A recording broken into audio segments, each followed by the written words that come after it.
Ezt a számot a 47. születésnapjára küldik a Tibinek Gyoma Endrődről, sok szeretettel a felesége az Ida, a fia a Tibi és a gyönyörű kis unokája a Tibike, valamint a lánya az Iduka, kik sok hálával és köszönettel tartoznak neki a sok jóért és a szeretetért, amit kaptak tőle az életben, és kívánnak neki nagyon sok boldog születésnapot.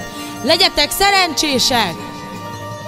Ezt a birodalmat te építetted fel a családunknak, és majd egyszer nekünk kell továbbvinni, amit te elkezdtél, mert a mi családunkra örökkön örökké emlékezni fognak.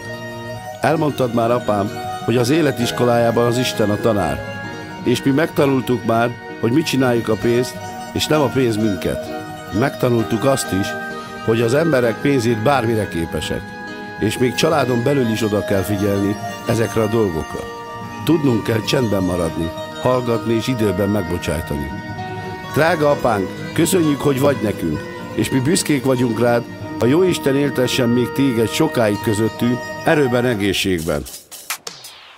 Te egész életedben vigyáztál mi ránk, köszönünk neked